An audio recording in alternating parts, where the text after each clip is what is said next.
আপনি কি জানেন আমাদের সবার মাঝে এমন একটি রোগ রয়েছে যেটি করোনার থেকেও মারাত্মক? এসব কি অলক্ষণে কথা বলছো তুমি? হ্যাঁ, আপনি ঠিক শুনছেন। আমি কথা বলছি টিউবারক্লোসিস বা টিবির সম্পর্কে, যেটা হোয়াইট ডেথ বা সাদা মৃত্যু নামেও পরিচিত। 2018 সালে পৃথিবীর 1/4 অর্থাৎ অ্যাপ্রক্সিমেটলি 194 কোটি মানুষ লেটেন্ট টিবি দ্বারা আক্রান্ত ছিলেন। শুধুমাত্র 2022-এ 1,06,00,000 মানুষ অ্যাক্টিভ টিবিতে আক্রান্ত হয় এবং তাদের মধ্যে 13 লক্ষ মানুষের মৃত্যু হয়েছে। সবচেয়ে ক্ষতিগ্রস্ত অঞ্চলগুলি হল দক্ষিণ পূর্ব এশিয়া, আফ্রিকা এবং পশ্চিম প্রশান্ত মহাসাগরীয় অঞ্চল। ভারত, বাংলাদেশ ও চীন সহ কয়েকটি দেশে টিবির প্রভাব সবচেয়ে বেশি। শুধুমাত্র আমাদের ভারতে এখনও পর্যন্ত approximately 20 lakh active TB patient রয়েছে। কিন্তু প্রশ্ন হচ্ছে, এটি কোনো নতুন রোগ নয়। টিবি আমাদের পৃথিবীতে কয়েকশো বছর থেকে রয়েছে। তা সত্ত্বেও এই রোগটিকে পুরোপুরিভাবে নির্মূল করা সম্ভব হয়নি কেন? এই প্রাচীন রোগটি আমাদের মধ্যে কিভাবে প্রবেশ করেছে, অ্যান্ড মোস্ট ইম্পর্টেন্টলি আপনি এর হাত থেকে কিভাবে রক্ষা পেতে পারেন।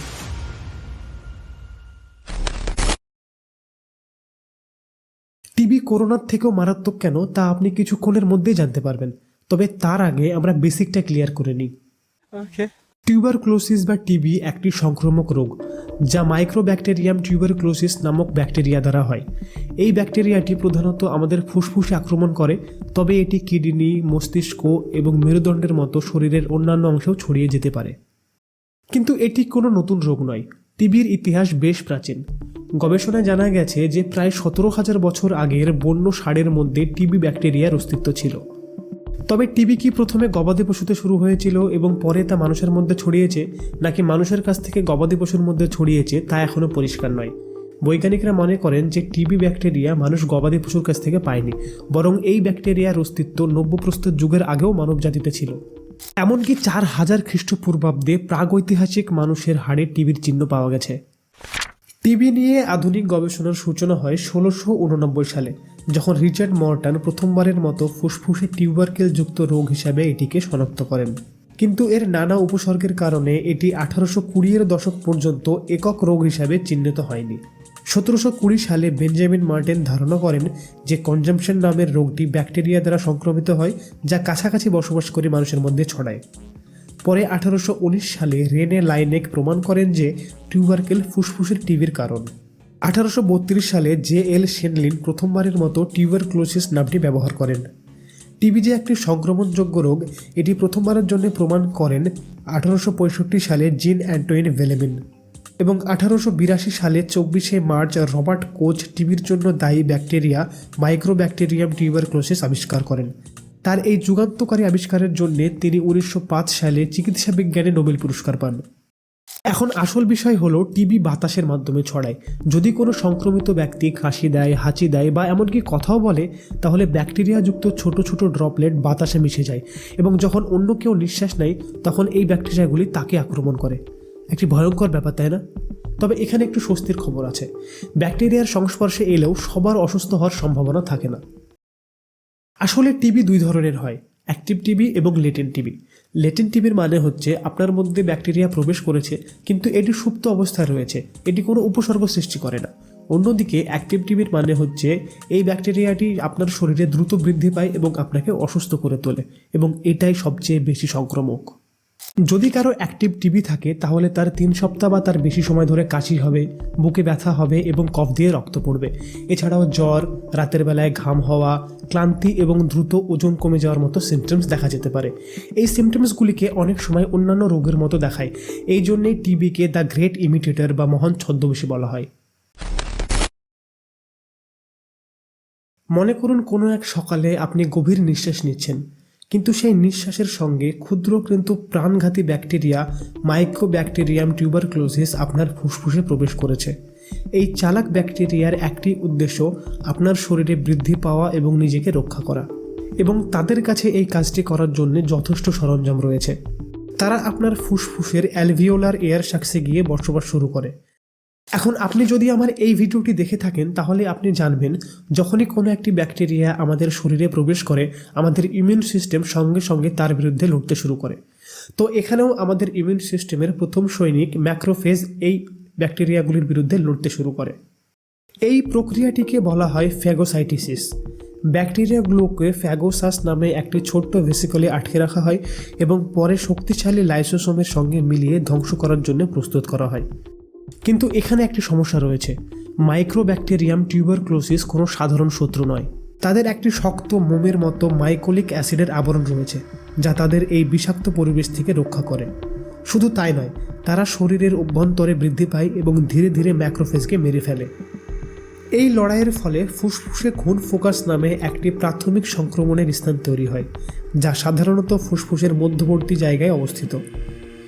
যদি ব্যাকটেরিয়া রক্ত প্রবাহে প্রবেশ করতে সক্ষম হয়, তাহলে তারা লিম্ফ নোড, কিডনি, মস্তিষ্ক এবং হাড়ের মতো অন্যান্য অঙ্গে সংক্রমণ ঘটায়। এই দূরবর্তী সংক্রমণকে হেমাটোজেনাস স্প্রেড বলা হয়। তখন শরীর আরও প্রতিরক্ষা নিয়ে আসে। সংক্রমিত এলাকাকে ঘিরে একটি গ্রানুলোম অর্থাৎ প্রতিরক্ষামূলক কোষ দুর্গ তৈরি হয়। এই দুর্গে macrophage, T and B lymphocyte এবং ফাইব্রোব্লাস্ট একত্রিত হয়। তারা ব্যাকটেরিয়াটিকে আটকানোর চেষ্টা করে, কিন্তু ব্যাকটেরিয়াগুলো অত্যন্ত চালাক। তারা এই গ্রানুলোমকে ব্যবহার করে নিজেদের রক্ষা করে এবং শরীরের প্রতিরোধ ব্যবস্থাকে দমন করে। গ্রানুলোমের কেন্দ্রে একটি ভয়ানক রূপান্তর ঘটে। এখানে কেশিয়াস নিক্রোসিস নামে পরিচিত কোষের অস্বাভাবিক মৃত্যু হয়, যা নরম পনিরের মতো পদার্থে পরিণত হয়। এটি ব্যাকটেরিয়ার ধ্বংসাত্মক ক্ষমতার একটি চিহ্ন। যদি ব্যাকটেরিয়া শরীরের রক্ত প্রবাহে প্রবেশ করতে পারে, তাহলে একটি নতুন আতঙ্কের শুরু হয়, মিলিয়ারি টিউবারক্লোসিস। ছোট ছোট সাদা টিউবারকেল শরীরের বিভিন্ন অঙ্গে ছড়িয়ে পড়ে, বিশেষ করে শিশু এবং এইচআইভি আক্রান্ত রোগীদের ক্ষেত্রে। এই ধাপে চিকিৎসার পরেও মৃত্যুর হার অনেক বেশি। অনেকের জন্যে সংক্রমণ এত দূর যায় না। ফুসফুসের আক্রান্ত এলাকাগুলি ধীরে ধীরে যুদ্ধক্ষেত্রে পরিণত হয়। আমাদের ইমিউন সিস্টেম যে কোনো উপায়ে এই ব্যাকটেরিয়াটিকে হারানোর চেষ্টা করে, কিন্তু আমাদের ফুসফুস যুদ্ধ করার জায়গা নয়। তাই এখানে ফ্লুইড ভর্তি হতে শুরু হয়। আর যখনই ফুসফুসে ফ্লুইড ভর্তি হয়, আপনার নিঃশ্বাস নিতে সমস্যা হয় এবং আপনার কাশি শুরু হয়ে যায়। এবং আপনি যখনই কাশি দিবেন, তখন ছোট ছোট ব্যাকটেরিয়াযুক্ত ড্রপলেট বাতাসে ছড়িয়ে পড়বে এবং অন্য একজনকে অ্যাটাক করবে। ইন শর্ট, যতদিনে আপনি টিবির সিমটমস জানতে পারবেন, ততদিনে এই ব্যাকটেরিয়াটি আপনার শরীরকে নিজের আয়ত্তে নিয়ে নেবে। কিন্তু সব আশা শেষ নয়। সঠিক চিকিৎসা এবং ভ্যাকসিনের মাধ্যমে আমরা টিবির হাত থেকে রক্ষা পেতে পারি। টিবির চিকিৎসা করা একটি চ্যালেঞ্জিং বিষয়, কারণ মাইক্রোব্যাকটেরিয়ার কোষ প্রাচীরের unique structure and chemical composition অ্যান্টিবায়োটিকের কার্যকারিতাকে বাধাগ্রস্ত করে। কিন্তু চিকিৎসা ব্যবস্থার উন্নতির ফলে আজকের দিনে আমরা উভয় লেটেন্ট এবং অ্যাক্টিভ টিবির চিকিৎসা করতে সক্ষম। অ্যাক্টিভ টিবির ক্ষেত্রে 4টি অ্যান্টিবায়োটিকের সংমিশ্রণ ব্যবহার করা হয়, যাদের কাজ হচ্ছে ব্যাকটেরিয়াটি যাতে প্রতিরোধশীল না হয় তা নিশ্চিত করা। এই 4টি অ্যান্টিবায়োটিক হল রিফাম্পিসিন, আইসোনিয়াজিড, পাইরাজিনামাইড অ্যান্ড ইথাম্বুটুল। নতুন আক্রান্ত ফুসফুসের টিবির ক্ষেত্রে প্রথম 2 মাস 4টি মেডিসিন ব্যবহার করা হয়। তারপরের বাকি 4 মাস রিফাম্পিসিন এবং আইসোনিয়াজিড ব্যবহার করা হয়। যদি আইসোনিয়াজিডের প্রতিরোধ ব্যবস্থা বেশি থাকে, তাহলে বাকি 4 মাস ইথাম্বুটুল যোগ হতে পারে। এছাড়াও কিছু ক্ষেত্রে রিফাপেন্টিন এবং মক্সিফ্লক্সাসিনের উচ্চ ডোজযুক্ত 4 মাসের সংক্ষিপ্ত পদ্ধতি কার্যকর এবং নিরাপদ প্রমাণিত হয়েছে। লেটেন্ট টিবির চিকিৎসার ক্ষেত্রে এটার উপর ফোকাস করা হয় যাতে এটি অ্যাক্টিভ টিবিতে পরিণত না হয়, এবং তার জন্যে 6 থেকে 9 মাসের জন্য শুধুমাত্র আইসোনিয়াজাইড, 4 মাসের জন্য শুধুমাত্র রিফাম্পিন, 3 মাসের জন্য আইসোনিয়াজিড এবং রিফাপেন্টিনের সংমিশ্রণ ব্যবহার করা হয়। তবে চিকিৎসার পরিকল্পনা অনুসরণ করা অত্যন্ত গুরুত্বপূর্ণ। অসম্পূর্ণ চিকিৎসা ড্রাগ প্রতিরোধী টিবির সৃষ্টি করতে পারে, যেটার চিকিৎসা করা অত্যন্ত কঠিন। ব্যাসিলাস কালমেট-গেরিন BCG এই ভ্যাকসিনটি হলো পৃথিবীর একমাত্র টিবি প্রতিরোধক ভ্যাকসিন। এই ভ্যাকসিনটি প্রথম 1921 সালে আলবার্ট কালমেট এবং ক্যামিল গেরিন দ্বারা ফ্রান্সের পাস্তর ইনস্টিটিউটে তৈরি হয়, এবং এটি নিরাপদ এবং কার্যকরী প্রমাণিত হওয়ার পর ব্যাপকভাবে গ্রহণ করা হয়। BCG ভ্যাকসিনটি শিশুদের টিবির গুরুতর রূপ, যেমন মিলিয়ারি টিবি যেটা পুরো শরীরে ছড়িয়ে পড়ে, এবং টিবি মেনিনজাইটিস যেটা ব্রেন এবং বোন ম্যারোতে অ্যাটাক করে, তা প্রতিরোধে সবচেয়ে কার্যকর। এটি টিবি সংক্রমণের ঝুঁকি প্রায় 20% কমায় এবং লেটেন্ট টিবি থেকে অ্যাক্টিভ টিবিতে পরিণত হওয়ার ঝুঁকি প্রায় 60% কমায়। প্রাপ্তবয়স্কদের মধ্যে এই ভ্যাকসিনের কার্যকারিতা অত্যন্ত পরিবর্তনশীল, প্রায় 0 থেকে 80%, যা জিওগ্রাফিক অবস্থান এবং পরিবেশগত কারণের উপর ডিপেন্ড করে। BCG ভ্যাকসিনটি বিশ্বব্যাপী 90%-এর বেশি শিশুকে দেওয়া হয়, বিশেষ করে এশিয়া, আফ্রিকা এবং দক্ষিণ আমেরিকার টিবি প্রভাবশালী অঞ্চলে। এখন বিসিজি ভ্যাকসিনটি ইফেক্টিভ হলেও লাইফ টাইম সুরক্ষা দিতে খুব বেশি সক্ষম নয়।